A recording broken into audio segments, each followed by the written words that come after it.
तो सभी संत, उम्मीद करता हूँ सब मजे में होंगे। काफी लगभग 2-3 हफ्ते हो गए लाइव चर्चा नहीं हुई। तो काफी संतों के मैसेज आ रहे थे, कॉल्स आ रहे थे। देखिए, मुझे पता है आप भी बहुत प्रेम करते हैं और मैं भी आप सबको बहुत मिस करता हूँ।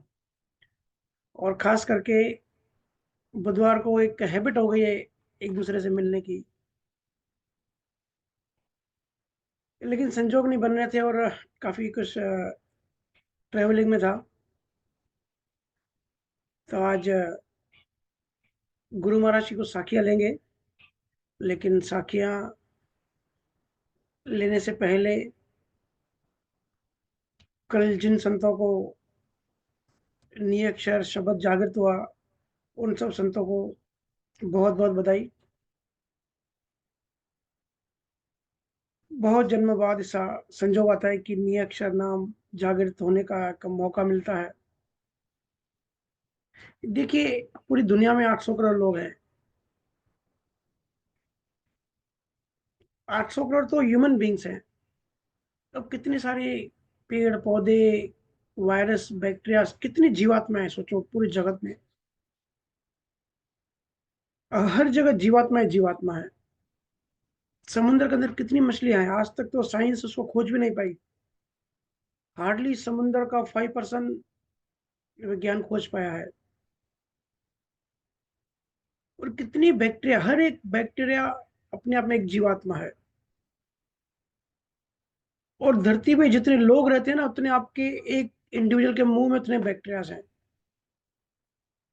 तो सोचो कितना विशाल, कितना बड़ा ब्रह्मांड है और कितनी उसमें जीवात्मा है।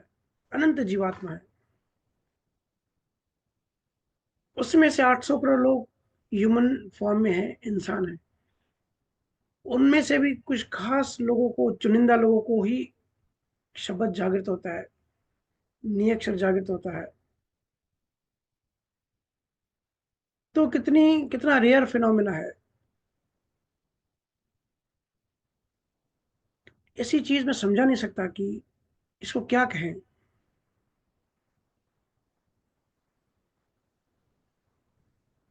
कल जब जीवों का नाम मिला तो काफी जीवों ने पूछा कि भैया नाम के बारे में और थोड़ी डिटेल बताइए।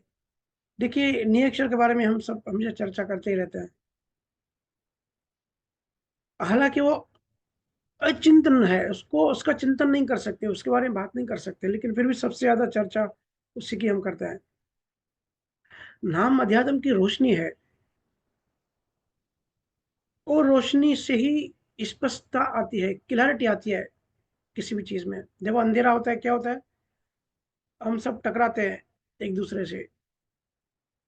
लेकिन जब प्रकाश होता है, जब रोशनी होती है, तो कोई किससे नहीं टकराता। विजन क्लियर होता है, दिखाई देता है कि ये रास्ता यहाँ जा रहा है, और हम चलने लगते हैं। कहने का मतलब कि नाम से, प्रकाश से, ज्ञान अग्नि से क्लैरिटी आती है, स्पष्टता आती है हर चीज की। और लोग आज इसी में कंफ्यूज हैं। किसी भी चीज की क्लैरिटी नहीं है, कंफ्यूजन है। भीतर उलझन है, भय है, लोभ है, वासना है, धारणाएं हैं, बहुत सारी कल्पनाएं हैं। इंसान का मन इन चीजों में उलझा हुआ है। धारणाओं से मुक्त करें, आध्यात्मिक या नियक्षर की रोशनी से। तो जिनको नाम मिला, मिला कहना भी ठीक नहीं रहेगा, जिनका नाम जागृत हुआ, क्योंकि मिला तो हुआ ही है, हम सबके अंदर तो पहले से ही है। जिनको वो शब्द जागृत हुआ, उनको बहुत बहुत बधाई। जैसे कि आप सबने पूछा कि भैया नियक्षर क्या है, नियक्षर के बारे में कुछ थोड़ा बताएं। तो गुरु महाराज की कुछ साखियां लेते हैं, उससे थोड़ा समझने की कोशिश करते हैं कि व्हाट इज नाम, व्हाट इज नियक्षर एग्जैक्टली, ये विज्ञान क्या है। जैसे वेद कहते हैं कि वो नीति नीति है, उसके बारे में बात नहीं कर सकते, लेकिन जो भी आपको समझ में आता है उसको छोड़ते जाओ। नेति नेति मतलब छोड़ते जाओ, पीछे चले जाओ। जिस चीज को नेति नेति ना कर पाओ, समझो वही आत्मा, वही परमात्मा। ऐसे गुरु महाराज भी नी अक्षर क्या है कि बदले क्या नहीं है, अलग अलग जगहों पे बड़े सुंदर ढंग से ब्यूटीफुल एग्जाम्पल्स देके गुरु महाराज ने समझाया है। ऐसे कबीर साहब ने भी समझाया है। तो उसमें से कुछ साखियां लेते हैं। गुरु महाराज कहते हैं, नाव कला विद न्यारी संतो, नाव कला विद न्यारी, जो जाने सो पार पहुंचा, और वार का वारी। कहते हैं कि नाव की जो एक कला है, ये न्यारी है। न्यारी का मतलब होता है बियॉन्ड। जो भी आप सोचते हो, समझते हो, कोशिश करते हो समझने की, उस सबसे ये न्यारा है। जो भी आपको समझ में आता है ये वो नहीं है, उससे न्यारा है। नाव कला विद न्यारी, जो जाने सो पार पहुंचा। जे जिन्होंने जाना वो पार पहुंच गए, और वार का वारी, बाकी सब इधर के इधर रह गए। जिसको सत्ता से नाम की विधि मिल गई, शब्द जागृत हो गया, गुरु महाराज कहते हैं वो पार हो गया, बाकी सब यहीं की यहीं भटक रहे हैं। जैसे कि मैंने बताया कि इतनी सारी जीवात्मा में से कुछ 800 करोड़ लोग धरती पर है। फिर उन 800 करोड़ में भी कितने रेयर, कितने कम लोगों को शब्द मिलता है जो कि इस चक्रव्यूह से बाहर निकल जाते हैं। कितना रेयर फिनोमेना है।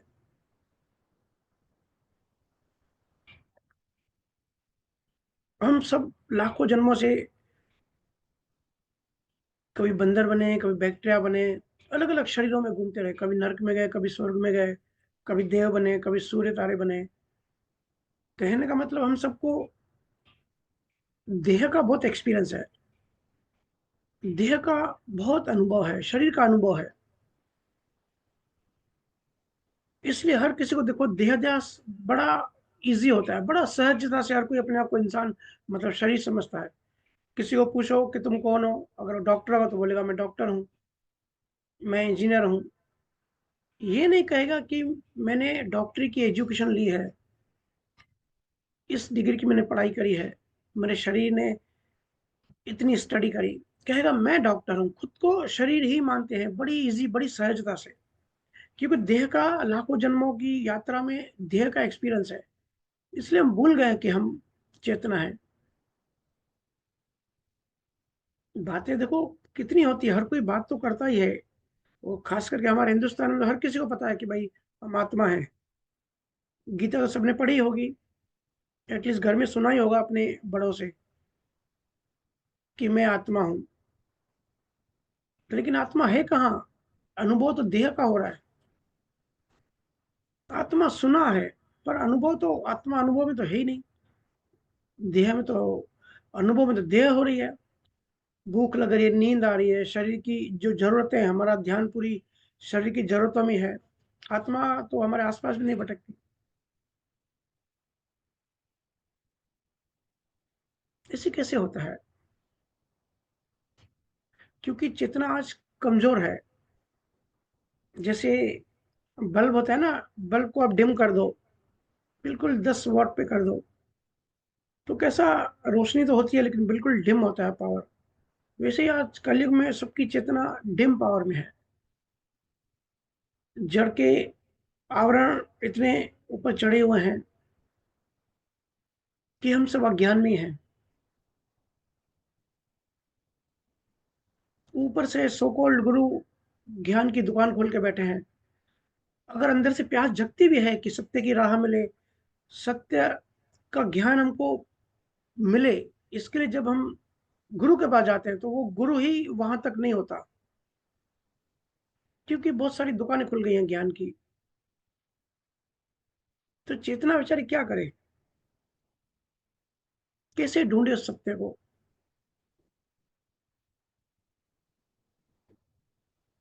देखो सबसे पहले ये समझना है कि हमको चाहिए क्या।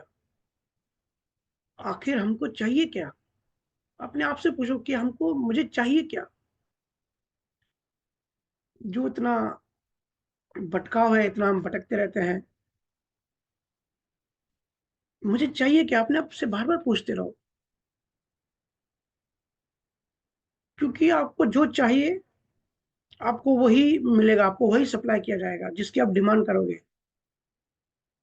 आप घर से जब आप जब मार्केट जाते हो शॉपिंग करने, तब घर से डिसाइड करके जाते हो ना कि मुझे ये परचेस करना है।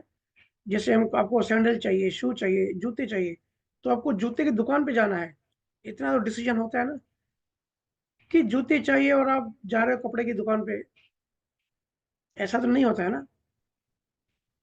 लेकिन संसार में यही हो रहा है, चाहिए क्या, वही कंफ्यूजन है। और कौन सी दुकान पे जा रहे हैं पता नहीं, और जिस दुकान पे जा रहे हैं जो परोस के दे रहा है हम वो अपने अंदर लपेट रहे हैं। इसके लिए चेतना बेचारी कमजोर होती जा रही है। हमको चाहिए 52 अक्षरों की जो भक्तियां हैं उनको छोड़ के हमको सत्य स्वरूप चाहिए। हमको हमारा रियल स्वरूप चाहिए, जो हमारी आत्मा है वो चाहिए। पहले तो ये समझना है कि ये जो हम कुल देवता, देवी देवता, इन सब की पूजा पाठ करते हैं कि हमको संसार चाहिए, तो ये तो हमारी गलत डिमांड है। और जब हम गलत डिमांड करते हैं तो गलत सप्लाई भी हो जाता है, क्योंकि डिमांड एंड सप्लाई का सीधा सीधा नियम है इकोनॉमिक्स का। जो डिमांड करोगे वो सप्लाई हो जाएगा। संसार खोजोगे संसार मिलेगा, जैसा गुरु खोजोगे वैसा मिल जाएगा। इसके लिए मेरे पास कोई आता है कि ये गुरु तो ऐसा है, वो गुरु, तो मैं कहता हूँ भाई गुरु की गलती नहीं है।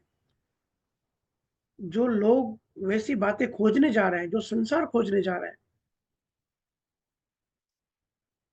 उनकी वासनाओं का ये प्रॉब्लम है। क्योंकि देखो संसार में आज 52 अक्षरों की जो भक्तियां हैं, 52 अक्षरों का जो ज्ञान है वो इजीली अवेलेबल है। गुरु महाराज कहते हैं नियक्षर इजीली अवेलेबल नहीं है, लेकिन ये जो माया की जो भक्तियां हैं, जो 52 अक्षरों की भक्तियां हैं, जो ब्रह्मांडीय भक्तियां हैं, ये बड़ा ही सरल तरीके से बड़ी इजीली अवेलेबल है। ये जो आप यूट्यूब पे सुनते हो, अब यूट्यूब पे कोई कुछ भी कहता है, क्योंकि वो उनको उनका टारगेट व्यूज बढ़ाने में लगे रहता है। वो व्यूज बढ़ाने के चक्कर में रहता है कि व्यूज बढ़े। इसके लिए कुछ भी बोल देते हैं, कुछ भी कहते हैं, और सुनने वाले ले भी आते हैं।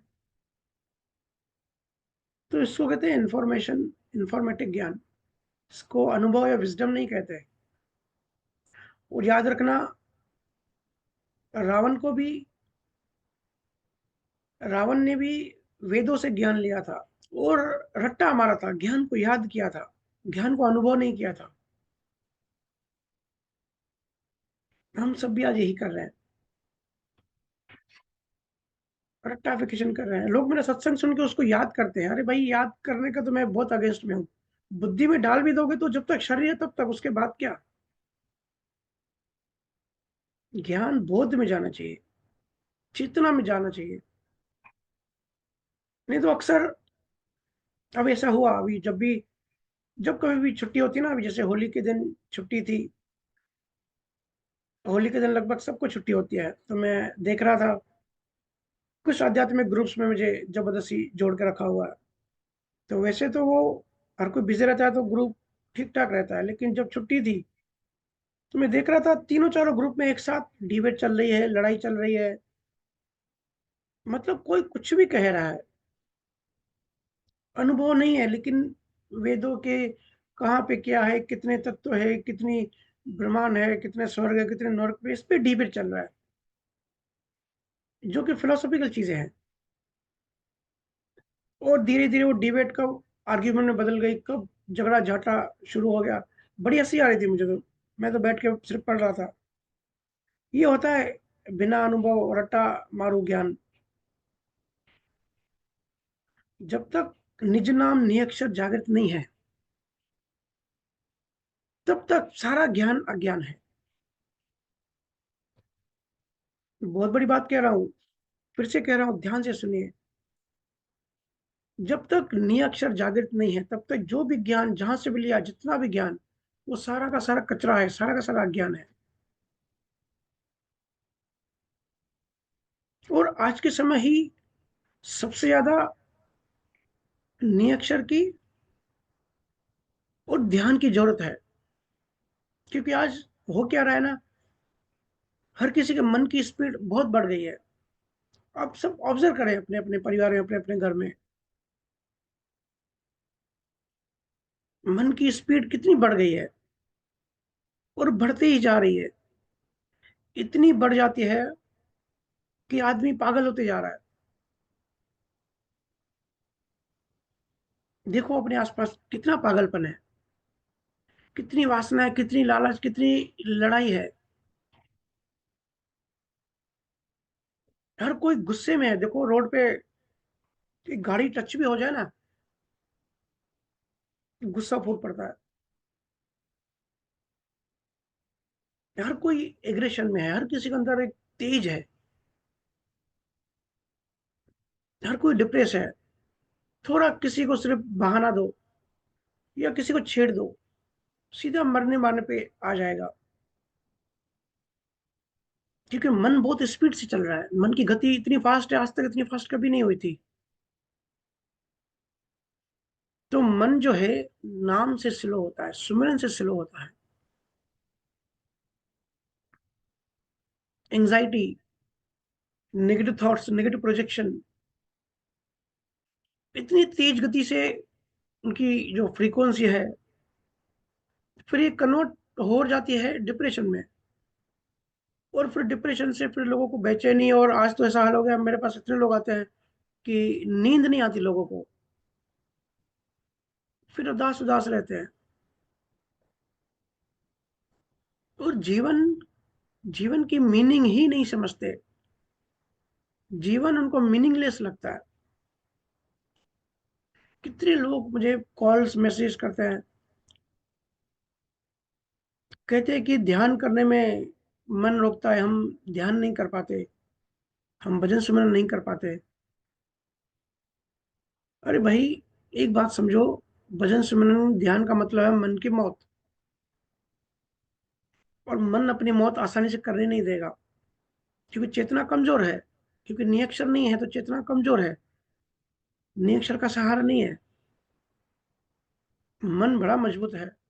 मन के अंदर मान्यताएं, कल्पनाएं, संस्कार, मेमोरीज, कर्म, पता नहीं क्या क्या पड़ा है। तो जब भी कहते हैं कि ध्यान में बैठते हैं, तो अंदर से एक अर्ज आता है कि भाई अभी उठो, अभी उठ जाओ, अभी मजा नहीं आ रहा है, अभी दूसरे काम आ गए हैं, थोड़ा खेलते हैं, थोड़ा टीवी देखते हैं, थोड़ा मोबाइल देखते हैं।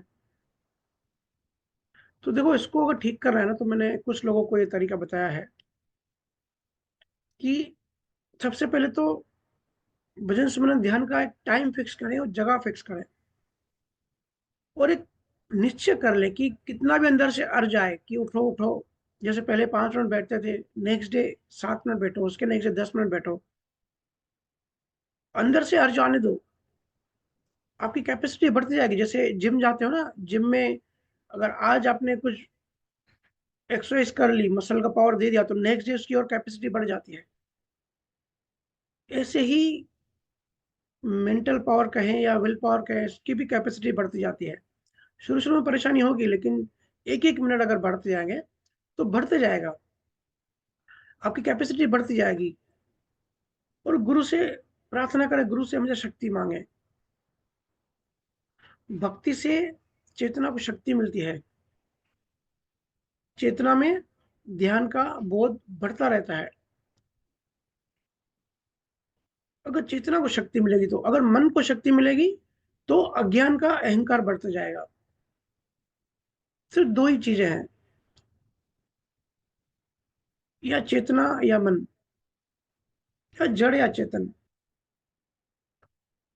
तो गुरु महाराज आगे कहते हैं, माला फेर साध मच बुआ, पिंडा कर कर सेवा, अर्थ करे अर्थ करे कर ज्ञानी थका, नेक न पावे बेवा। देखिए कितनी सुंदर बात कह रहे हैं। कह रहे हैं कि माला फिर साध बच बुआ। हर कोई माला फेरने में लगा है। ये जो साधु, सोकॉल्ड साधु होते हैं, गुरु महाराज कहते हैं कि माला फेर फेर के ये जो है मर गए, थक गए। पिंडा कर कर सेवा, जो पंडित लोग हैं वो सेवा करने में लगे हैं। आप सबने भी देखा होगा कि कितनी सेवा करते हैं, मूर्ति पूजा करते हैं, मूर्तियों को नहलाना धुलाना, पूजा पाठ, ये सब करते रहते हैं। अर्थ करे कर ज्ञानी थका।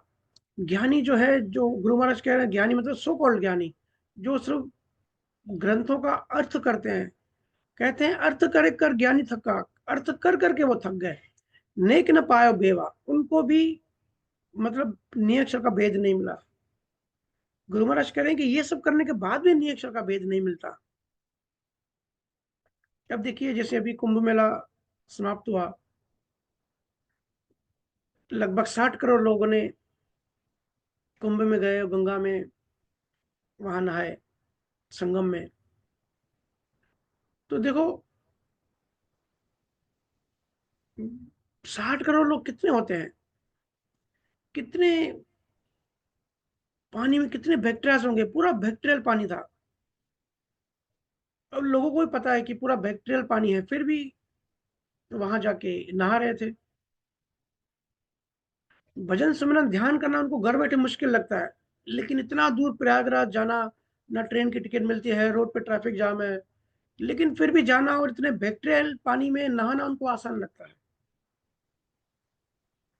और ये तो गंगा, क्योंकि हिमालय से आती है, नेचुरल मिनरल्स ऐसे हैं कि उसमें सेल्फ हीलिंग पावर होती है। कुछ ऐसे तत्व होते हैं जो बैक्टीरियल को खुद ही मार देते हैं, क्योंकि हिमालय की जो पहाड़ियां हैं वो जिंदा पहाड़ हैं, तो उसमें वो मिनरल्स हैं, इसके लोग बीमार नहीं हुए, क्योंकि सेल्फ हीलिंग की पावर है उसमें। अदरवाइज इतने लोग एक साथ एक जगह डुबकी लगाएंगे तो इतने बैक्टीरिया हो जाते हैं, फंगस के बैक्टीरिया, तो कितने लोग बीमार हो सकते थे।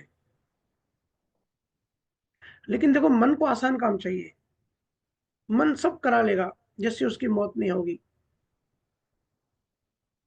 अब घर बैठे भजन सुमरन करेंगे तो कोई देखेगा थोड़ी। अब प्रयागराज जाएंगे, फोटो लगाएंगे फेसबुक पे, स्टेटस पे, तो लोगों को भी दिखाने मजा आएगा कि देखो भाई, हम भी कुंभ में गए, चाहे उसकी साइंस, उसका विज्ञान, उसकी मीनिंग पता हो या ना हो। तो मन को आसान काम बड़ा पसंद है। अहंकार, एग्रेशन, चिंता, परेशानी, ये सब गंगा में नहा के दूर नहीं होने वाला भाई। कैसे मन जो अंदर से वाइब्रेट कर रहा है, चित्त वाइब्रेट कर रहा है, और गंगा का पानी बाहर है, स्थूल वाटर, स्थूल पानी कैसे सूक्ष्म चीज को ठीक करेगा। लेकिन लोग मालाएं जपते हैं। कुछ गुरु हैं जो माला देते हैं जपने के लिए, कि ये लो, 10 माला करो, 64 मालाएं करो, पता नहीं क्या क्या। इतना बेसिक विज्ञान की भी नॉलेज नहीं कि जब हाथ में माला पकड़ के अगर नाम जप भी करते हैं तो भी ध्यान की ऊर्जा बाहर बह रही है। असली विज्ञान ध्यान की ऊर्जा को अंदर भेजना। गुरु महाराज कहते हैं पंडित सेवा करते हैं, तो सिर्फ पंडितों की बात नहीं हो रही है। पंडित तो ठीक है, करते हैं, मूर्ति पूजा करते हैं, मूर्ति को नहलाते हैं, साफ सफाई करते हैं, यज्ञ हवन पूजा पाठ करते हैं, बड़ी मेहनत करते हैं। कुछ लोग डेरों में जाके सेवा करते हैं, रामद्वारा में सेवा करते हैं, गुरुद्वारा में सेवा करते हैं। उनको लगता है कि बस हो गया काम, हमारा मोक्ष हो गया। अरे भाई, इतना आसान होता? ये तो मन को लगता है कि ये सब करो बड़ा आसान है। मैं कितने लोगों को जाता हूँ, भजन सुमरन करते हो भैया? भजन सुमरन करने का मन उठा देता है, ध्यान नहीं लगता, विचार परेशान करते हैं। तो फिर क्या करता हूँ? संडे के दिन, संडे के दिन मैं गुरुद्वारा जाता हूँ ना, सेवा करता हूँ। और गुरु महाराज कह रहे हैं सेवा करते करते भी लोग थक गए, मर गए, इसी चक्र में फंसे रहे। आसान काम हम बड़ा जल्दी करते हैं। लोग वेदों का, उपनिषदों का अर्थ कर करके थक गए। गुरु महाराज कहते हैं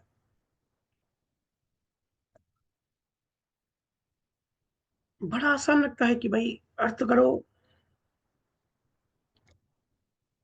संस्कृत की भाषा को कन्वर्ट करके समझो तो उनको लगता है कि मोक्ष मिल जाएगा, ब्रह्म ज्ञान समझो।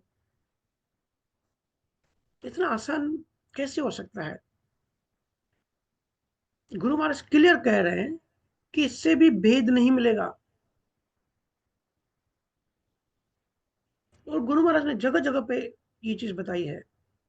लेकिन लोग हैं आज भी वाणी जी लेके बैठे हैं, अर्थ करने में लगे रहते हैं। अरे भाई, भजन सिमरन करते हो, भजन सिमरन नहीं करते तो क्या करते? वाणी जी पढ़ते हैं। गुरु महाराज क्लियर कह रहे हैं कि अर्थ करने वाले भी थक गए और मर गए। और ये अर्थ करने वाले ही एक दूसरे से लड़ते रहते हैं। ईगो वॉर चलता रहता है इनका। ईगो की लड़ाई, मान बढ़ाई की लड़ाई। बड़ा आसान लगता है उनको, आसान लगता है कि गुरु महाराज का ज्ञान हमने धारण कर लिया, भले कुछ अनुभव ना हुआ हो, लेकिन मीनिंग कर रहे हैं ना। क्योंकि ऊपर साखी लिखी है, नीचे हिंदी में, शुद्ध हिंदी में मीनिंग लिखी है, तो उनको लगता है हम हो गए ज्ञानी। अरे भाई, इतना आसान नहीं है। अनुभव बड़ी दूसरी चीज है। ये तो गुरु महाराज भी कह रहे हैं कि अर्थ कर करके थक गए। इसमें सिर्फ वेद पुराण की बात नहीं है, गुरु महाराज कबीर साहब की वाणी जी की बात भी है। हमको सिर्फ अर्थों में नहीं पढ़ना है, अनुभव भी करना है। अरे भाई, किताबें पढ़ने से कुछ नहीं होता। किताबें, ग्रंथ जो है ना, वो सिर्फ एक सहायक है। असली बात अनुभव है। अब जितने बुक्स पीछे पड़े ना, इन सब से एक ही बेस्ट बुक है। आप पूछोगे कौन सी? वो बुक है खुद की। हम खुद सबसे बेस्ट बुक है। खुद को पढ़ो। खुद को पढ़ने का मतलब खुद अनुभव करो। एक एक चीज, हमारा जो अस्तित्व है, हमारा सिस्टम है, हमारी जीवात्मा, मन, चित, बुद्धि, अहंकार, हमारा मन, चेतना, इंद्रियां, बाहर इंद्रियां, आंतरिक इंद्रियां, ये सब पढ़ो, उसका अनुभव करो। जो सिर्फ ग्रंथों का अर्थ करे वो गुरु नहीं है। जो ग्रंथों का ज्ञान बताए, कोई कोई होते हैं अच्छे अच्छे कथावाचक होते हैं, तो हम उनको अक्सर गुरु कहते हैं। वो गुरु नहीं होते, वो कथावाचक होते हैं। गुरु तो वो होता है जो नाम जागृत करे, जिनमें खुद अंदर में एक आग हो, एक ज्योत हो, जो दूसरे की ज्योत जला पाए। ग्रंथों का अर्थ तो कोई भी कर सकता है। अर्थ करना इतना इम्पोर्टेंट नहीं है, मर्म समझना इम्पोर्टेंट है। अर्थ तो कोई भी कर लेगा, मर्म सिर्फ जिंदा गुरु ही बता सकता है। कौन सी बात कौन से कॉन्टेक्स्ट में किस भाव से कही गई है,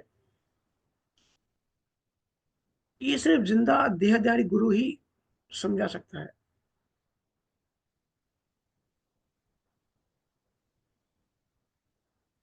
ग्रंथों से, किताबों से, यूट्यूब से बड़ा आसान है ज्ञान लेना। और ये जो ज्ञान लेना है ना, ये ऐसे है कि समझो हमको गाड़ी चलाना सीखना है। समझो किसी को गाड़ी चलाना सीखना है, तो वो घर बैठे गाड़ी चलाने की बुक पढ़ रहा है। अब उसने बुक में सब पढ़ लिया कि पहले पार्किंग ब्रेक छोड़ते हैं, फिर फर्स्ट गियर डालते हैं, क्लच दबाते हैं, गियर में डालते हैं, फिर धीरे धीरे क्लच छोड़ते हैं, गाड़ी आगे बढ़ती है। ये तो उसने किताब पढ़ ली, और उसने कभी जिंदगी में ग्राउंड पे जाके कार नहीं चलाई। तो ये किताबें पढ़ना, यूट्यूब ज्ञान देखना, बिना अनुभव, बिना निरीक्षण के, ये ऐसा ज्ञान है। ऐसा ज्ञान सिर्फ अहंकार बढ़ाता है। और असली ज्ञान अहंकार को फना कर देता है। ज्ञान को याद नहीं करना है, ज्ञान को अनुभव में लाना है, वही गुरु महाराज समझा रहे हैं। अब ऐसा हुआ, पिछले दिनों में पाचोरा गया था। वहाँ एक स्कूल में साइंस डे का दिन, इनविटेशन था। प्रेम सर है वहाँ के जो प्रिंसिपल, आप में से कुछ लोग जानते होंगे। बड़े बड़े प्रेमी आदमी है, जैसा उनका नाम है वैसा उनका स्वभाव है। बड़े नेक विचार, बड़े सुलझे हुए इंसान। और खास बात, पाचुरा में रह के भी डर नहीं है उनके अंदर, डरते नहीं है, खौफ नहीं है। कुछ जीव तो बेचारे डरते हैं। तो साइंस डे के दिन में गया, इनविटेशन था वहां पे। तो साइंस डे के दिन बच्चों ने बड़े प्यारे प्यारे, बड़े अच्छे अच्छे प्रोजेक्ट बनाए थे, बड़े इंटेलिजेंट। मैं देख के अमेज हुआ कि कितनी छोटी उम्र में बच्चे कितनी क्रिएटिव थिंकिंग है। मैंने तो प्रेम सर को कहा कि यहाँ के स्कूल के बच्चे मुझे लगता है आगे जाके जीनियस बनेंगे और बड़े साइंटिस्ट बनेंगे। और ऐसा लग रहा है कि इनको अच्छी एजुकेशन मिल रही है आपके यहाँ पे। तो मैंने देखा बड़े बच्चे बड़े इंटेलिजेंट, बड़े सोफिस्टिकेटेड प्रोजेक्ट बना के लाए थे, कम मटेरियल में अच्छा पूरा प्रैक्टिकल बना के आए थे। अब इंटेलिजेंस तो यूज कई बढ़िया बढ़िया प्रोजेक्ट्स अलग अलग टाइप के बना के आए थे। वो बनाने में बड़ा दिमाग चाहिए। लेकिन जो बेचारे बना के आए थे, उसकी डेफिनेशन इंग्लिश में बोलने से हेसिटेट हो रहे थे। अब हैं बड़े बच्चे इंटेलिजेंट, बड़ी अच्छी, अच्छे पढ़े लिखे, लेकिन जो डेफिनेशन है, जो इंग्लिश में डेफिनेशन, क्योंकि वो याद करके आए थे, तो बेचारे बताने में हेसिटेट हो रहे थे। तो मैंने बोला भाई आप लोग इतने जीनियस हो, इतने इंटेलिजेंट हो, जो आता है जैसे आता है, जो आप मेहनत करके आए हो, सिर्फ अपनी भाषा में उतना सिंपल बताओ। तो उनकी जो एनर्जी है वो 50% एनर्जी ऐसे लग रही थी रट्टा मारने में, याद करने में, जो कि ऑलरेडी 50% एनर्जी जो क्रिएटिव थिंकिंग से वो उतने प्रोजेक्ट्स बना के आए थे।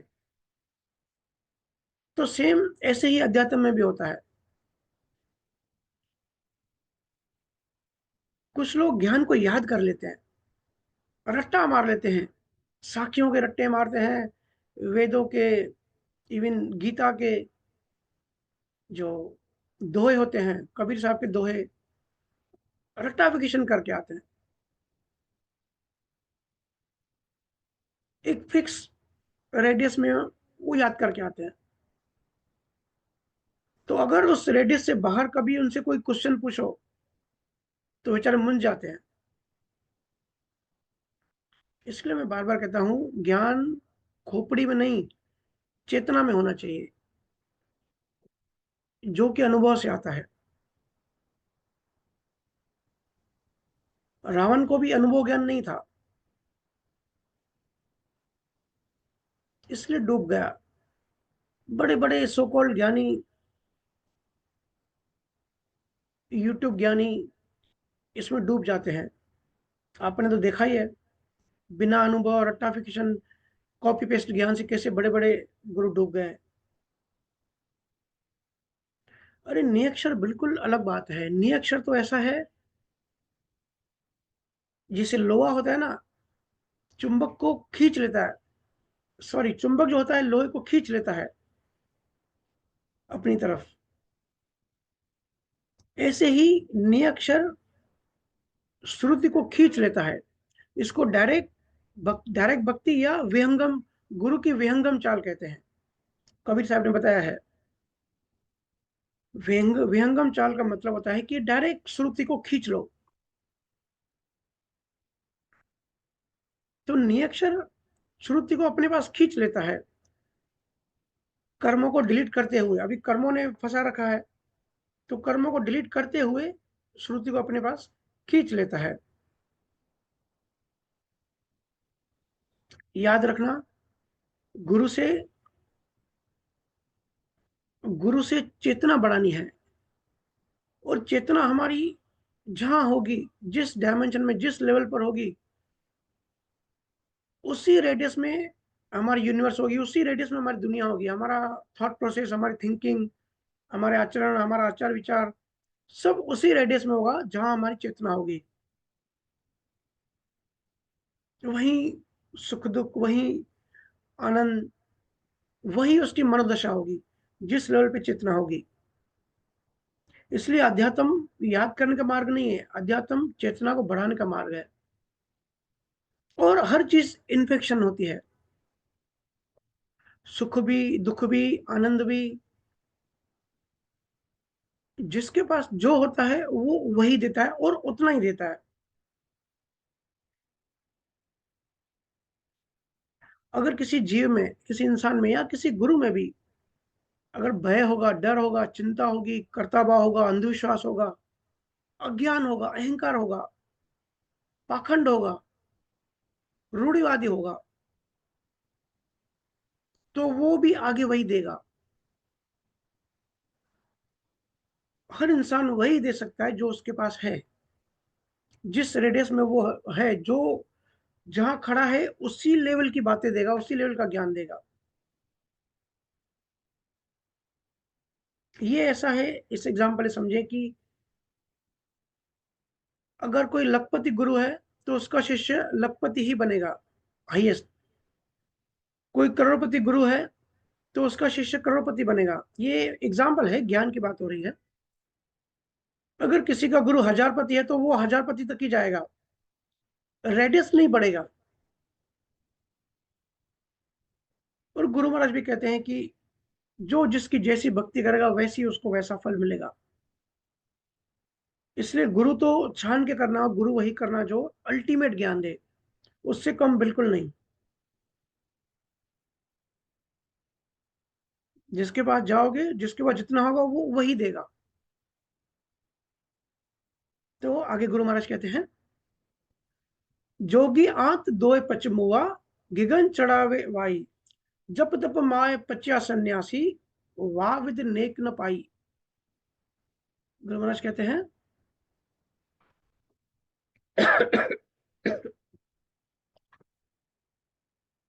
जोगी आंत धोए पचमुआ, गिगन चढ़ावे वाई।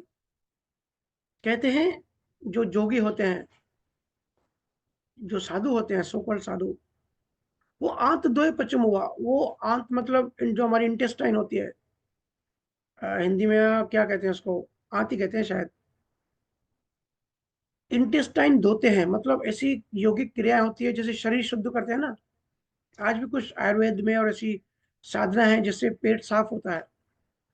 तो कुछ यौगिक क्रियाएं हैं जो योगी करते हैं, अपने पेट साफ करते हैं, शरीर का शुद्धिकरण करते हैं। कुछ साधु हैं जो गिगन चढ़ाए वाई, जो श्वासों के बेस पे, गगन मतलब भ्रकुटी तक चढ़ा देते हैं श्वासों को। ये गुरु महाराज अलग अलग एग्जाम्पल बता रहे हैं। जप तप माय पच्या सन्यासी, सन्यासी लोग होते हैं जप तप, जप और तप करते रहते हैं हिमालय की तंद्रा में। वाह विद नेक न पाई, ये सब विद्या करने से भी निअक्षर की जो विधि है वो नहीं पाएगा। यहाँ गुरु महाराज बता रहे हैं कि क्या क्या निअक्षर नहीं है। मैं उस दिन कुछ जैन साधकों से मिला था, तो जैन साधक कह रहे थे कि देखो हम पैदल चलते हैं, वो भी नंगे पांव, और खाना भी इतना कम खाते हैं, ना चाय पीते हैं, फिर भी ऐसा है कि हमारा शरीर के हम बीमार नहीं होते। ये हमारी, वो कह रहे थे कि ये हमारी जो है, ये हमारी साधना की पावर है कि हम बीमार भी नहीं पड़ते, नंगे पांव चलते हैं, खाना भी कम खाते हैं, चाय वाय भी नहीं पीते। तो मैंने उनको कहा कि भाई सबसे पहले तो इस कर्ता भाव से बाहर आ जाओ। दूसरा, मैंने कहा इसका विज्ञान आपको नहीं पता है, इसका विज्ञान समझो। अक्सर आपने भी देखा होगा कि रोड पे, रास्ते पे, हमारे हिंदुस्तान में तो खास करके ऐसे कुछ पागल लोग होते हैं या जो भिखारी होते हैं, नंगे पांव घूमते हैं, कुछ भी खाना खाते हैं, गंदा सा, गंदा गंदा पानी पीते हैं, कहीं से भी पानी पीते हैं। हमारे, मैं छोटा था तब हमारे इधर भी ऐसे लोग रहते थे जो पागल होते हैं। वो बिना चप्पल के घूमते हैं, गंदा सा पानी पीते हैं, तो वो भी फिर देखो बीमार नहीं होते। कोई भी जानवर चप्पल नहीं पहनता, कुत्ता, गाय, गधा। वो कुत्ते तो कुछ भी, कहीं से भी पानी पीते हैं, कुछ भी खाते हैं तो बैक्टीरिया तो उनको भी लगते हैं, तो वो भी ज्यादा बीमार नहीं होते। तो इसका साइंस समझो। मैंने उन जैन साधकों को बताया, मैंने कहा भाई कर्ता भाव से पहले थोड़ी रिसर्च किया करो। हम सब जब धरती से बिना किसी कंडक्टर के जुड़ जाते हैं, तो हमारा शरीर क्या है, हमारे शरीर भी बिजली चलाता है, इलेक्ट्रिसिटी हमारे शरीर में भी। तो जब भी हम धरती से डायरेक्ट कनेक्ट होता है हमारा, तो हमारे शरीर की बिजली, जो पृथ्वी तत्व है, वो बिजली को खींच लेता है, इलेक्ट्रिसिटी को खींच लेता है। सिर्फ थोड़ी सी इलेक्ट्रिसिटी बचती है, बिल्कुल कम, जिससे हमारे शरीर का काम चल पाए। तो इससे होता यह है कि हमारा जो इम्यून सिस्टम है, हमारी इम्यूनिटी बहुत बढ़ जाती है। तो इसलिए हमारा इम्यून इतना स्ट्रांग हो जाता है, तो बीमारियों से लड़ पाता है। ये रीजन है कि बिना चप्पल जो घूमते हैं फकीर वगैरह जानवर, वो जल्दी बीमार नहीं होते। इसलिए आपने देखा होगा कि डॉक्टर्स अक्सर गार्डन में बिना चप्पल के वॉक करो, नंगे पांव वॉक करो, ऐसी सलाह देते हैं। क्योंकि जब हमारा धरती से हमारा शरीर डायरेक्ट कांटेक्ट में आता है, तो धरती इलेक्ट्रिसिटी खींच लेती है, उससे हमारा इम्यून मजबूत हो जाता है। तो ऐसा नहीं है कि कोई साधना की पावर की वजह से या ऐसा कुछ है कि वो बीमार नहीं हो रहे हैं। साइंस है, विज्ञान है। कहने का मतलब हर चीज का विज्ञान समझने की जरूरत होती है हमको। जब तक हम विज्ञान नहीं समझते, तब तक हम कर्ता भाव में होते हैं, हम अहंकार में होते हैं कि मैं बड़ा, मेरा गुरु बड़ा, मेरी साधना बड़ी, मेरा ज्ञान सबसे ऊंचा। लेकिन जब विज्ञान समझते हैं, विज्ञान का मतलब फैक्ट, फैक्चुअली जो सत्य है वही, जो प्रमाणित है, जो एक्सपेरिमेंट किया है।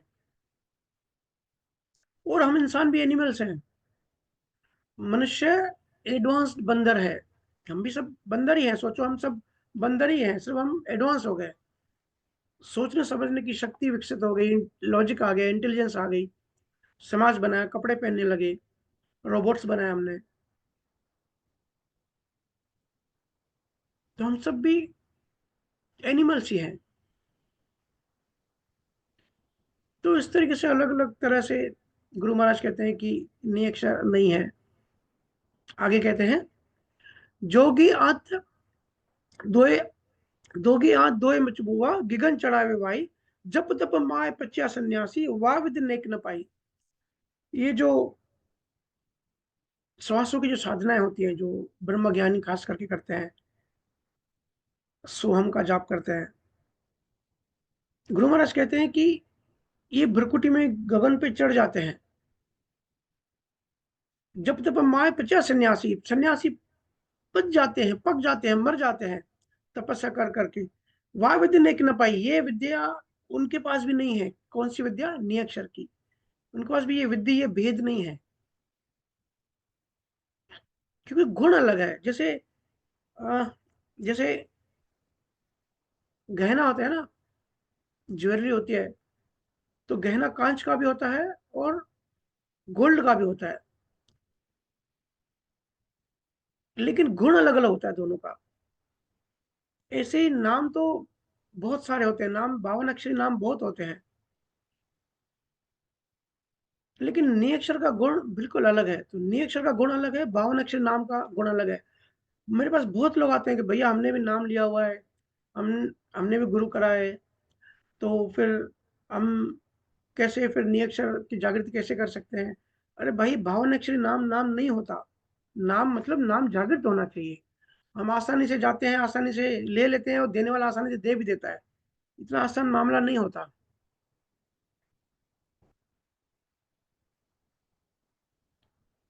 लेकिन कोशिश करो, मनुष्य होने का फायदा उठाओ। एक मनुष्य ही बदलाव ला सकता है अपने जीवन में, नहीं तो हर दुनिया के, पूरी कायनात में जो जहाँ है वो वही है, जो जो प्राकृतिक है, जो 100% जानवर है, भोग शरीर में है, वो बदलाव नहीं ला सकता अपने लाइफ में। हम इंसान ला सकते हैं। कभी सुना है क्या स्वर्ग में कोई देवता अपना जीवन बदलने की कोशिश करता है, या कोई नर्क में कोई नारकीय जीवात्मा अपने जीवन को बदल रही है, बदलने की कोशिश कर रही है? कोई नहीं कर सकता। सिर्फ वहां पे भोगते हैं, भोग शरीर है। हम इंसान बदलाव ला सकते हैं, इंक्रीमेंट ला सकते हैं, कॉन्शियसनेस को बढ़ा सकते हैं, अवेयरनेस को बढ़ा सकते हैं। पर नहीं, हम सब मानसिक गुलाम हैं। वही तो गुरु महाराज समझा रहे हैं। हम सब अपनी-अपनी मान्यताओं में, अपनी-अपनी धारणाओं से बंधे हुए हैं। अपनी-अपनी मान्यताओं के हम गुलाम हैं। और तो और धर्मों की भी मान्यताएँ होती हैं। अभी देखा ना नागपुर में क्या हुआ? मैं अभी कुछ दिन पहले जैसलमेर गया था। अब जैसलमेर में बहुत ही ब्यूटीफुल ओल्डेस्ट सिटी था। तो वहाँ पे एक बड़ी अजीब-सी मान्यताएँ देखी मैंने, ऑब्ज़र्व करी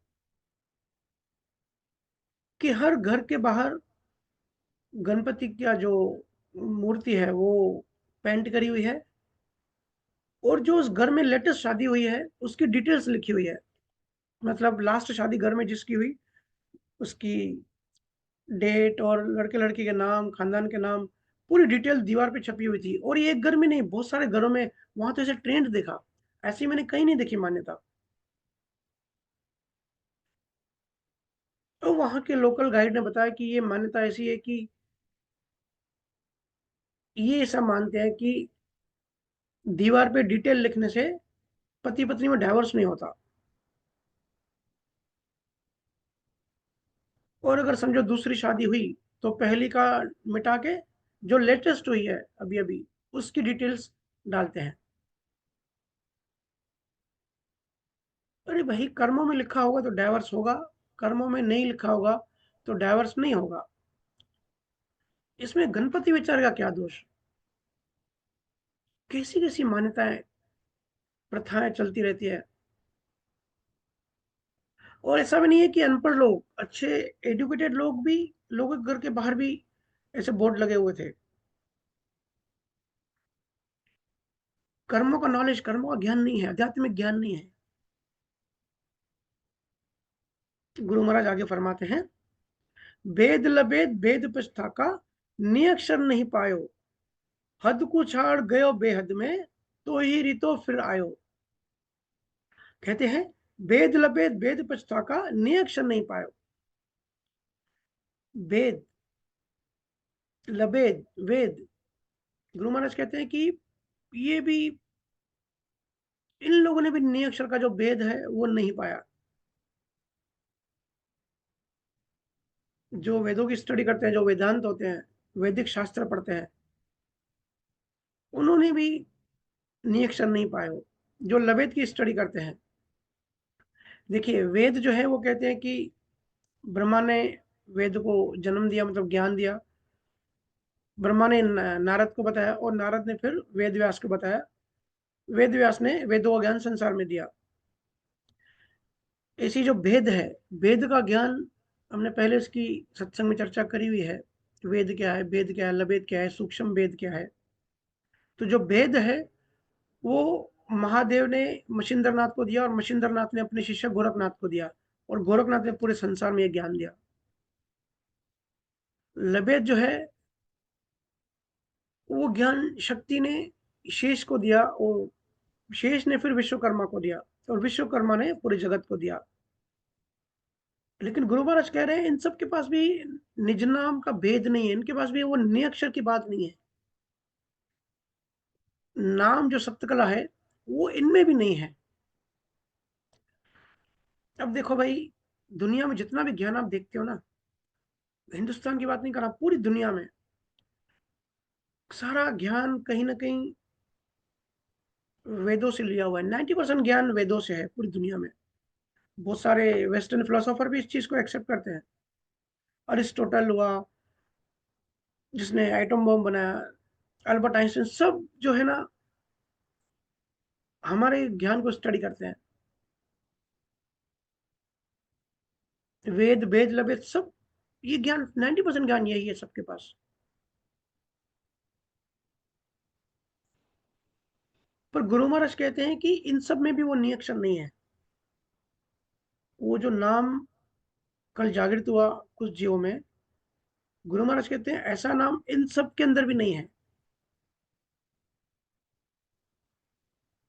कुछ संत हद की भक्ति करते हैं। हद की भक्ति का मतलब होता है साकार भक्ति, मूर्ति पूजा वगैरह, उसमें सारे कर्म क्रिया कर्म कांड आ गए, यज्ञ हवन, 13 लोक, 3 लोक 14 भुवन की जितनी भी भक्तियां हैं सब साकार भक्ति में आता है। अगर कोई इसको क्रॉस करके निराकार की भक्ति करता है, जैसे ब्रह्म ज्ञानी करते हैं,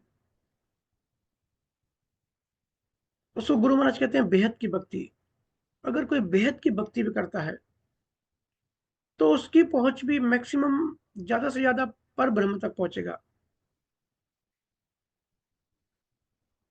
कई लोग कहते हैं कि साकार की भक्ति छोड़ो, निराकार की भक्ति करो, उसमें मोक्ष है, लेकिन गुरु महाराज उसको भी रिजेक्ट करते हैं। गुरु महाराज कहते हैं साकार की करो या निराकार की करो, जब तक उसके बियॉन्ड नहीं जाओगे, जब तक केवल्य नहीं हो जाओगे, तब तक मोक्ष नहीं है।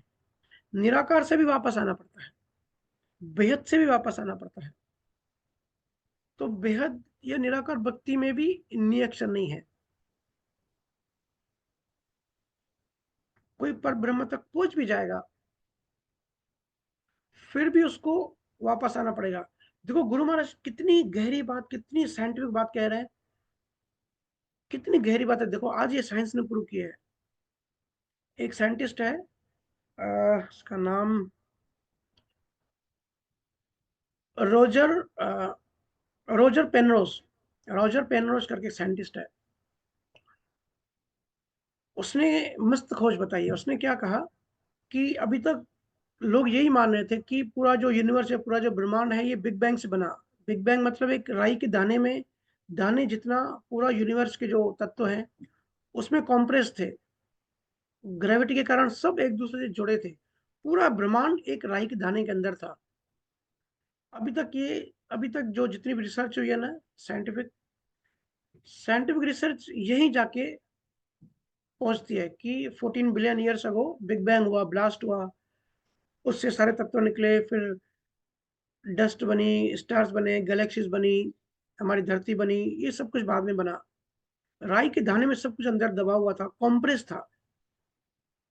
लेकिन ये जो है रॉजर पेनरोस, ये कहता है कि राई के दाने के अंदर जाने से पहले,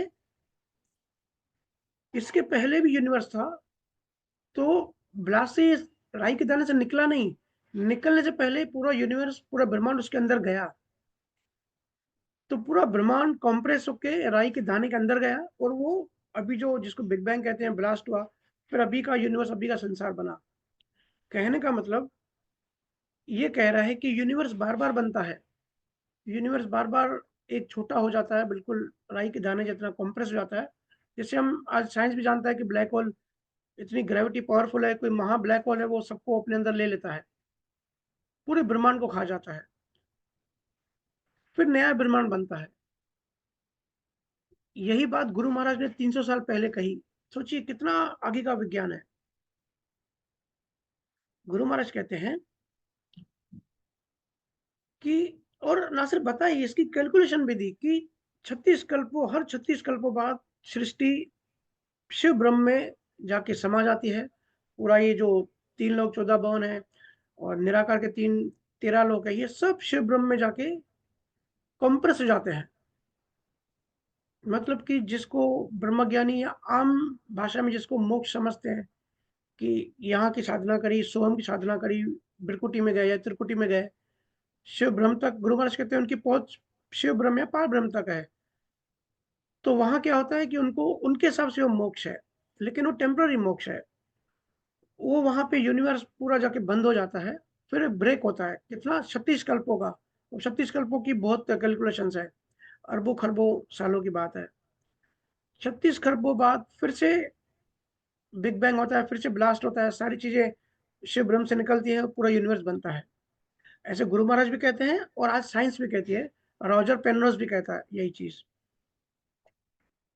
तो ये जो गुरु महाराज कहते हैं कि ये जो पर ब्रह्म तक जाते हैं, या जो बेहद या निराकार तक जाते हैं, इनका मोक्ष नहीं होता, ये टेम्पररी मोक्ष है। जैसे कोई जेल में होता है ना, तो जेल में क्या होता है ना, इतने साल जेल में रहने के बाद थोड़े दिन के लिए पेरोल मिलता है कि भाई जेल से बाहर जाओ, थोड़ा घूम फिर आओ, 1-2 महीने का घर वालों से मिलकर आओ, उसको कहते हैं कि इसको पेरोल मिला। तो गुरु महाराज कहते हैं कि ये जो मोक्ष की बात आप कहते हो, ये एक तरह का पेरोल है। कुछ समय के लिए टेम्पररी मोक्ष मिलेगा, टेम्पररी ब्रेक मिलेगा, लेकिन वापस जेल में आना पड़ेगा। जैसे पेरोल खत्म होता है ना, उनको वापस जेल में जाना पड़ता है। ऐसे ही जो निराकार में होते हैं, जो ब्रह्म ज्ञानी होते हैं, जो सोहम की भक्ति करते हैं, जो श्वासों के आधार की भक्ति करते हैं, इनका अहंकार, इनकी जीवात्मा सूक्ष्म हो जाती है और 36 कल्पों के ब्रेक उनको मिलता है। तो उनके हिसाब से ये मोक्ष है। लेकिन गुरु महाराज के बहुत आगे के ज्ञान के हिसाब से जब नई सृष्टि बनती है, वापस ये जीवात्मा संसार में इनको आना पड़ता है, मतलब जेल में आना पड़ता है। जेल से छूटे नहीं है। इसलिए गुरु महाराज कहते हैं, हद को छाड़ गयो बेहद में, तो ही रीत फिर आयो। हद को छोड़ के बेहद में गयो, साकार भक्ति छोड़ के निराकार में गयो, तो ही रीत तो फिर आयो। लेकिन वो फिर आयो, वो फिर आएगा, बार बार आएगा, क्योंकि मोक्ष नहीं है, वो पेरोल है, एक टेम्पररी ब्रेक है। और मैं कहता हूँ ना, कबीर साहब ने जो ज्ञान दिया है, गुरु महाराज ने जो ज्ञान दिया है, दरिया शाह, दादू दयाल, जितने भी केवल ज्ञानी ने ज्ञान दिया ना, धीरे धीरे साइंस उसको रिसर्च करके उसी चीज पे आ रही है। ऑब्वियसली दोनों के शब्द अलग होंगे। और गुरु महाराज थोड़ी ब्लैक होल वर्ड यूज करेंगे। गुरु महाराज ने कहा शिव ब्रह्म, एस्ट्रोफिजिस्ट उसको कहते हैं, ब्लैक होल। अब वर्ड्स अपने अपने होंगे, लेकिन अनुभव ज्ञानी को समझ में आता है। तो गुरु महाराज कहते हैं, हद को छाड़ गयो बेहद में, तो ही रितो फिर आयो। हद को छोड़ दिया, बेहद में गयो, निराकार में गयो, लेकिन वापस आना पड़ेगा जब तक नियक्षर नहीं है। देखो, जब से जगत बना है, 14 बिलियन, 14 अरब साल पहले जगत बना है, जब बिग बैंग हुआ, इनकी कैलकुलेशन के हिसाब से, और धरती को बने 4 करोड़ साल हुए, सॉरी 4 अरब साल हुए। उसमें से इंसान, जब बंदर से इंसान बना, ये यात्रा 4 करोड़ सालों की है। तो इस तरीके से ये यात्रा बार बार होती है, बार बार ब्रह्मांड बनता है, प्रलय आता है, महाप्रलय आती है, फिर सब खत्म हो जाता है, फिर आपस आपस बनता है। प्रकृति के कुछ नियम हैं, जिसको थर्मोडायनेमिक नियम कहते हैं। अब थर्मोडायनेमिक का नियम ये कहता है कि ब्रह्मांड, प्रकृति में जितने भी तत्व है, सब डिसऑर्डर में जा रहे हैं, मतलब सब, आम भाषा में कहते हैं, सब गंदे हो रहे हैं। हम भी देखें, अगर हम नहीं नहाएंगे, लेकिन हम अगर एसी रूम में बैठे रहेंगे और नहीं नहाएंगे 15 दिन, तो नेचुरल एक शरीर पे मिट्टी लग जाएगी। पता नहीं मिट्टी कहाँ से आएगी, लेकिन नेचुरल लग जाएगी। ये ब्रह्मांड का थर्मोडायनेमिक का एक नियम है। तो क्योंकि यहाँ हर चीज डिसऑर्डर में जा रही है, यहाँ हर चीज गंदी हो रही है, क्योंकि हर चीज एनर्जी ट्रांसफर है। एनर्जी बनती नहीं, क्रिएट नहीं कर सकते, डिस्ट्रॉय नहीं कर सकते, सिर्फ उसका फॉर्म चेंज कर सकते हैं। तो हर चीज एनर्जी ट्रांसफर है, थर्मोडायनेमिक का रूल है। तो थर्मोडायनेमिक के रूल के हिसाब से जब हर चीज एनर्जी ट्रांसफर है, इससे एंट्रोपी बढ़ती है। एंट्रोपी बढ़ने के कारण हर चीज यहाँ गंदी होती है, चाहे कितनी भी उसकी केयर करो। बार बार प्रकृति में हर चीज को देखो, फ्रेश करना पड़ता है, तो हर चीज यहाँ डिस्ट्रॉय होती है नेचुरली, खुद ही। बॉडी भी देखो डिकम्पोज खुद ही होती है। हड्डियां होती हैं, कार्बन होती है, कार्बन लाखों साल लग जाते हैं, लेकिन वो भी डिकम्पोज तो होती है ना। तो अगर सुमिरन भजन नहीं किया, अगर ध्यान नहीं किया, नियक्षर अगर नहीं है, तो हमारा मन गंदा होते रहेगा। प्रकृति का नियम है। प्रकृति चेतना के ऊपर आवरण बढ़ाती जाएगी, चाहे कुछ करो या ना करो। ये एक नेचुरल प्रोसेस है। मन में वृत्तियां बढ़ती जाएंगी समय के हिसाब से, अगर डिलीट नहीं करेंगे तो। तो ये प्रकृति के नियम समझने हैं, और इस नियम से हम कैसे बच सकते हैं। नियमों को ब्रेक नहीं कर सकते, नियमों को समझ के नियमों से बाहर जा सकता है। तो आगे गुरु महाराज कहते हैं, आतो कोयन पावे कबहू, नाव पराक्रम बाई, ओ सो जाप जपो, ये सब पवना माई। देखिए आ गई वही बात। गुरु महाराज कहते हैं कि ओम सोहम जाप जपो, ये सब पवन योग में आता है। श्वासों की साधना जिसको कहते हैं, विपश्यना जैसे बुद्धिज्म में करते हैं। विपश्यना क्या है? श्वासों की साधना है।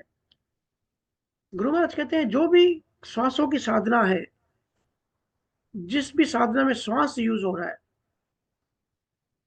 उन सब की जो रीच है वो पर ब्रह्म तक है, मैक्सिमम।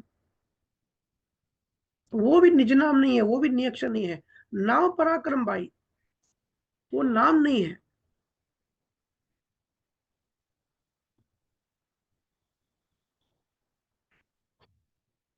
ये सब पवन योग में आते हैं, सब भ्रिकुटी तक यहीं तक आते हैं। इसलिए देखो, जो भी इंसान जैसे भी जो भी भक्तियां करता है, माया की या 52 अक्षरों वाली या हद बेहद वाली, साकार निराकार की, जो भी जितनी भक्तियां करता है, हर कोई परेशान होगा। ऐसा कोई नहीं मिलेगा जो बिल्कुल बिंदास हो, निडर हो, भय रहित हो, कोई कुछ नहीं चाहिए, वासना नहीं हो। भले अंदर में, भले बाहर से दिखाएगा, लेकिन अंदर में सूक्ष्म में उसकी एक वासना, उसकी इच्छाएं लगी रहेंगी। क्योंकि नियक्षर के अलावा ऐसा किसी नाम में पराक्रम ही नहीं है कि उसको डिलीट कर पाए अंदर से। अभी एक लेटेस्ट सर्वे हुआ है, रिसर्च हुई, मैं कल ही पढ़ रहा था। दुनिया में जितने भी लोग हैं, मानसिक रूप से ज्यादा परेशान है कंपेयर टू अपनी फिजिकल तकलीफ से। ये सिर्फ अमीर देशों की बात नहीं हो रही है। अमीर देश में तो ऑब्वियसली शरीर कंफर्टेबल होता है, मन बेचैन होता ही है। अगर अमेरिका वगैरह में देखो, यूरोप में देखो। लेकिन जो अफ्रीकन, फिलीपींस या गरीब कंट्रीज है, गरीब कंट्री में भी मन, मानसिक तौर से लोग ज्यादा परेशान है। फिजिकल कंडीशन भले खराब है, लेकिन फिर भी शरीर से वो उतने परेशान है जितने मन से परेशान है। ये अपने हिंदुस्तान में भी ऐसे ही है।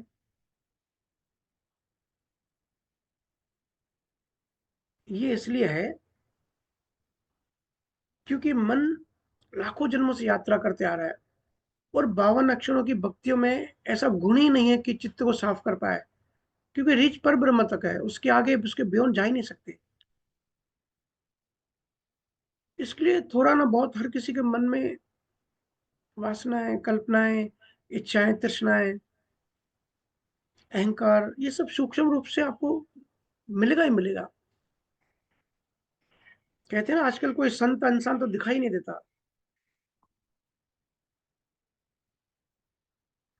आगे कहते हैं, कह सुखराम मेहर सतगुरु की, प्रेम उमंग घट आवे, इण विद नाव नियक्षर जागे, उलट आद घर जावे। देखिए अभी तक गुरु महाराज कह रहे थे कि ये भी नाम नहीं है, ये भी नियक्षर नहीं है, ये भी निज नाम नहीं है। अभी कह रहे हैं कि क्या है फिर निज नाम।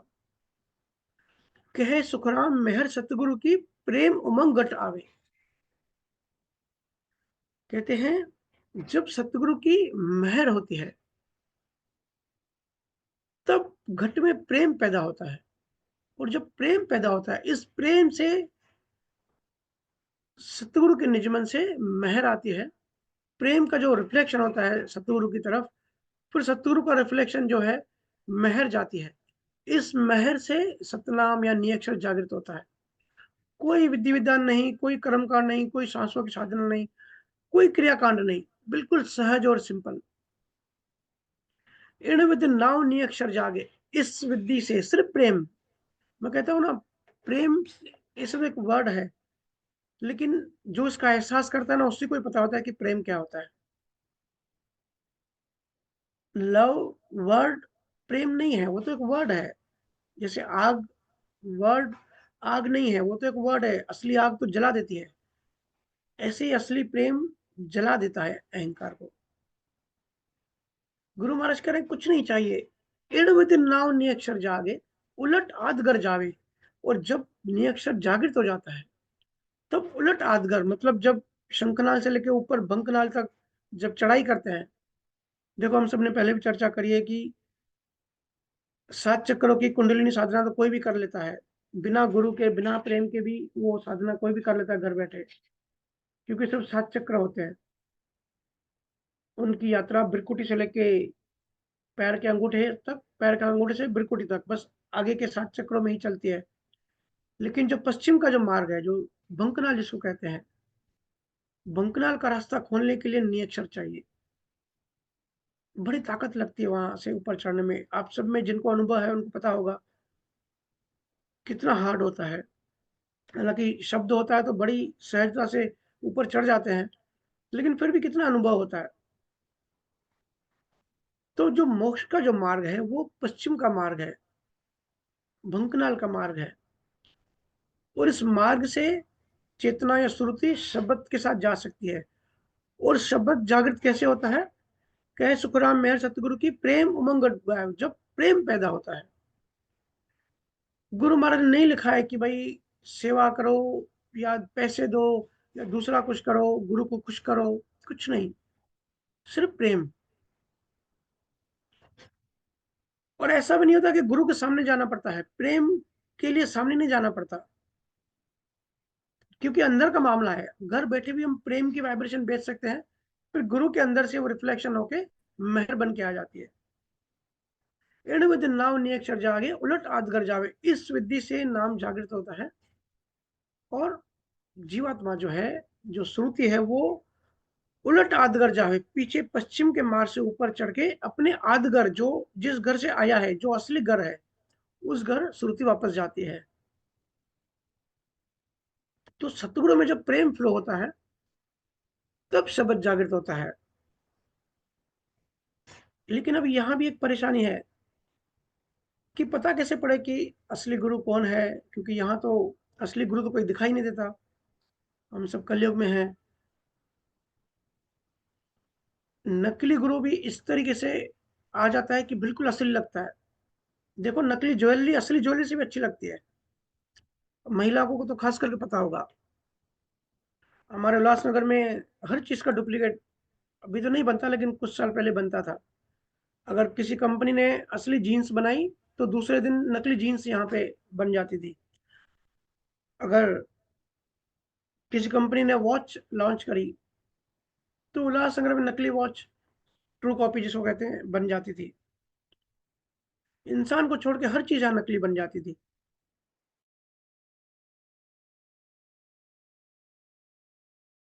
खास बात, नकली चीज ऐसी लगती थी कि असल से भी अच्छी लगती थी। तो इसी का नाम कलयुग है।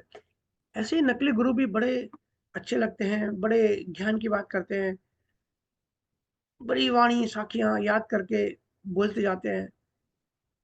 तो लगता है कि भाई असली गुरु है।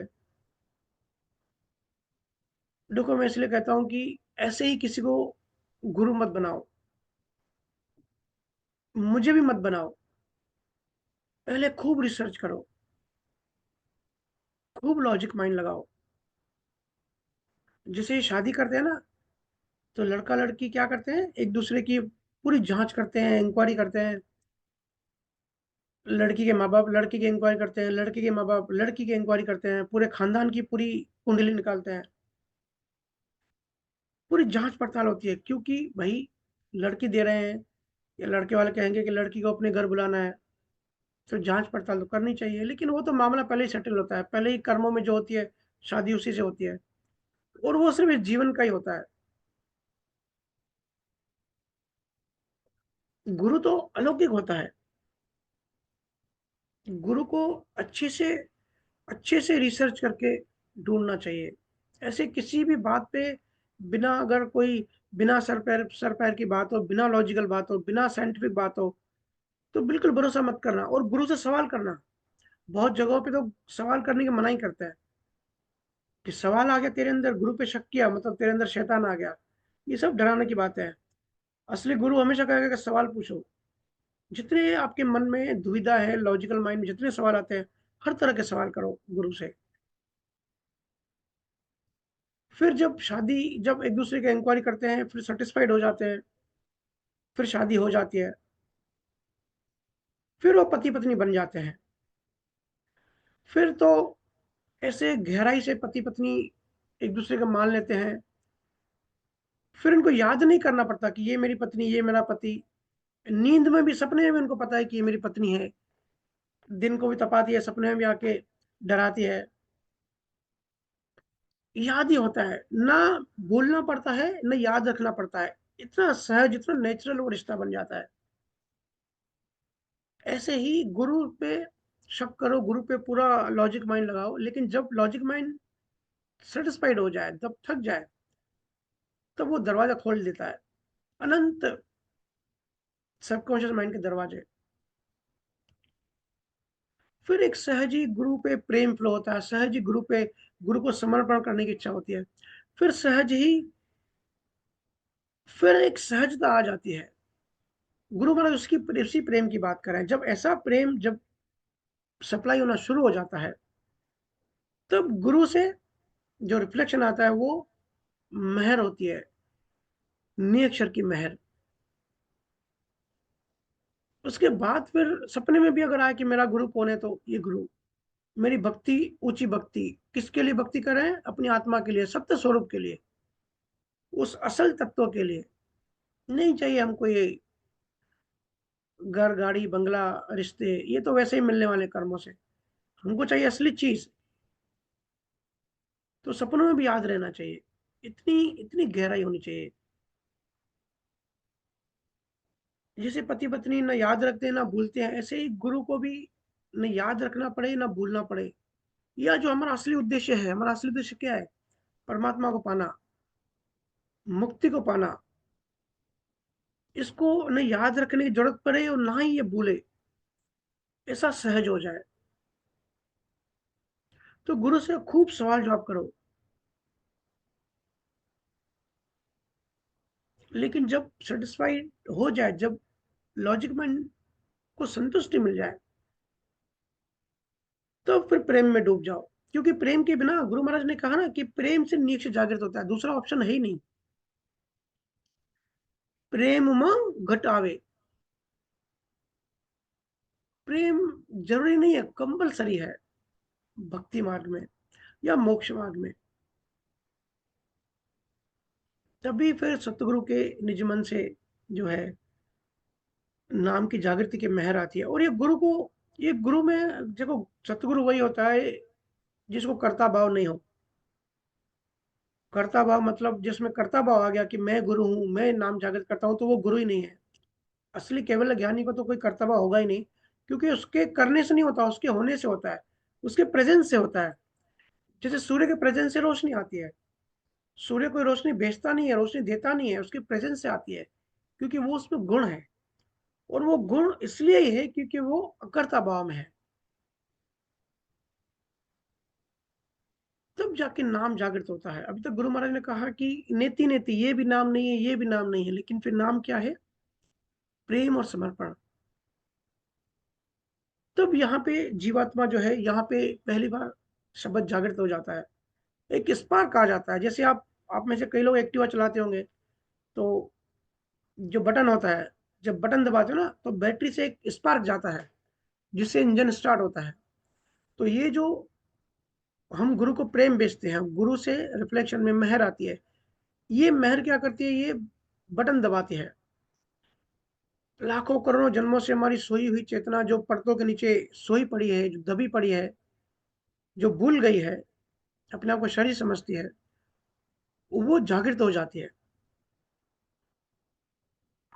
इसलिए कहते हैं, श्रुति को शब्द में समाओ। जब श्रुति शब्द में समा जाएगी, तब देह की शुद्ध नहीं रहेगी। तब ये पांच तत्व या 25 प्रकृति, पांच वासनाएं, ये तीन गुण, इन सब की रीच नहीं है वहां पे नी अक्षर तक। ये सब शरीर के लेवल तक ही है। इसलिए देखो हम सब परेशान क्यों रहते हैं, शरीर और शरीर की बातों में उलझे रहते हैं। क्योंकि श्रुति हमारे ऊपर चढ़ ही नहीं पाती। और ये जो जगत का प्रेम है ना, ये साइकोलॉजिकल प्रेम है। मेरे पास बच्चे आते हैं कि मेरा बहुत प्रेम था उसके साथ, अभी ब्रेकअप हो गया, वो उसके साथ शादी हो गई दूसरे की, मैं मर जाना चाहता हूँ। अरे भाई, ये सब साइकोलॉजिकल है। स्पिरिचुअल प्रेम की बात करोगे तो क्या कहूँ मैं? वो तो डोपामाइन का खेल है सिर्फ़, और ईगो का खेल है।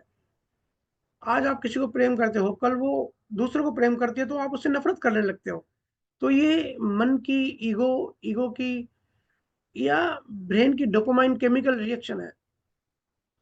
साइकोलॉजिकल प्रेम है, स्पिरिचुअल प्रेम नहीं है। गुरु महाराज यहाँ स्पिरिचुअल प्रेम की बात कर रहे हैं।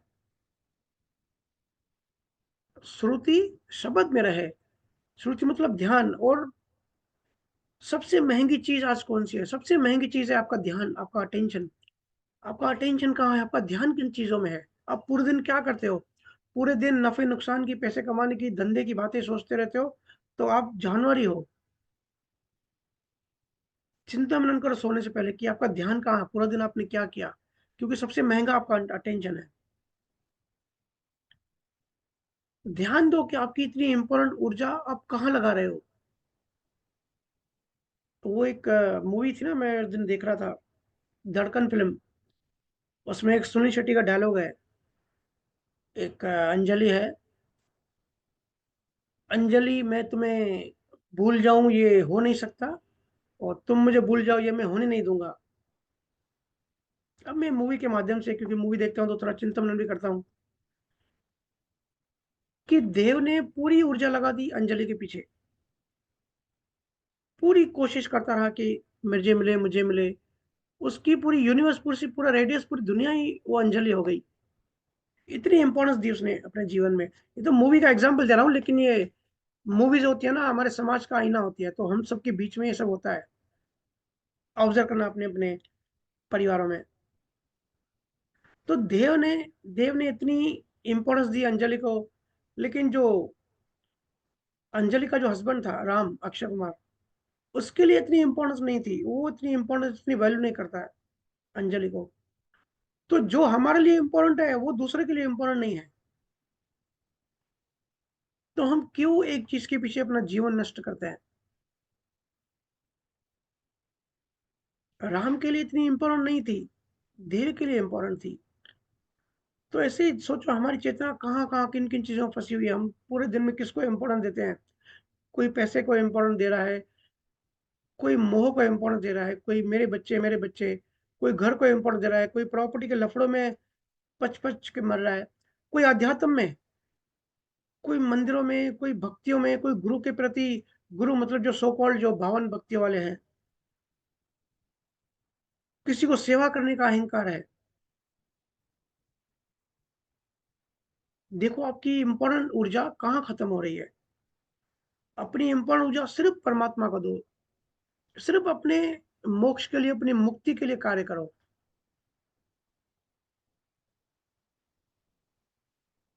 ये हमेशा याद रखना कि वो हमेशा मेरे साथ है। वो मुझसे हमेशा प्रेम करता है, चाहे मैं अवेयर हूँ या ना हूँ। और पूर्ण समर्पण करना है, और पूर्ण समर्पण किसको करना है? पूर्ण समर्पण करना है अपने उद्देश्य के प्रति, और असली उद्देश्य है इस संसार रूपी जेल से मुक्त होना। यही गुरु महाराज इन 4-5 साखियों में समझा रहे हैं कि निज नाम क्या-क्या नहीं है, और निज नाम क्या है। तो ये नियक्षर है, इसके पराक्रम है। हम सबको, जिनको भी शब्द जागृत है, वो धन्यवाद भाव में रहें, और अपनी-अपनी प्रगति को आगे बढ़ाते रहें। अपनी चेतना को संसार से निकाल के शब्द में एस्टेब्लिश करने की कोशिश, पुरुषार्थ करते रहना है। पुरुष ही पुरुषार्थ कर सकता है, और यहाँ अध्यात्म में पुरुष का मतलब सिर्फ़ मेल नहीं होता। जो फीमेल है वो भी पुरुष होती है अध्यात्म में, क्योंकि पुरुष का मतलब होता है पुरुषार्थ, और पुरुषार्थ सिर्फ़ इंसान कर सकता है, हम ह्यूमन्स कर सकते हैं। कोई जानवर पूरे ब्रह्मांड में नहीं कर सकता, कोई देव नहीं कर सकता, कोई नर्क नहीं कर सकता, कोई प्रेतात्मा पुरुषार्थ नहीं कर सकती, सिर्फ़ हम कर सकते हैं। तो इसका फ़ायदा उठाएँ, इसका बेनिफिट उठाएँ, भजन सिमरन ध्यान नियम से करते रहें, सत्संग सुनते रहें, रोज़ रात को चिंतन मनन करेंगे पूरा दिन, कितने राग द्वेष किए, कितनी जलन यातनाएँ करी, किसके लिए बुरा विचार किया, क्या-क्या ट्रांज़ैक्शंस करी, कितने लफड़े उलझने आज सुलझाई, कितने नए लफड़े आज क्रिएट किए। ये ज़रा 10 मिनट सोने से पहले चिंता-मनन ज़रूर करें। चिंता-मनन करेंगे तो अवेयर होंगे कि हमारी ऊर्जा कहाँ जा रही है, और जब अवेयर होंगे तब ऊर्जा को सही डायरेक्शन में लगाने की आप कोशिश करोगे। ठीक है? तो सत्संग को यहीं विराम देते हैं। आप सबने इतना प्रेम से सुना, मस्त रहें। जीवन की जो भी चिंता आपको सताए, जो संजोग आधार हो, तो समझ जाओ कि ये भारी कर्मों का एक तूफान है, ये निकल जाएगा। चेतना शब्द से बंधी हुई है, कोई हमको मार नहीं सकता, कोई हमको हिला नहीं सकता। हम सब यहाँ पुरुषार्थ करने आए हैं, यहाँ हम सब डेवलप होने आए हैं, हम सब धरती पे कुछ सीखने आए हैं, और डेली बेस पे कुछ नया सीखना है, नया समझना है, नया अनुभव करना है। इसको ज्ञान गुरु महाराज अनुभव ज्ञान कहते हैं। बहुत बहुत धन्यवाद। धन्यवाद भैया। राम राम भैया। राम राम।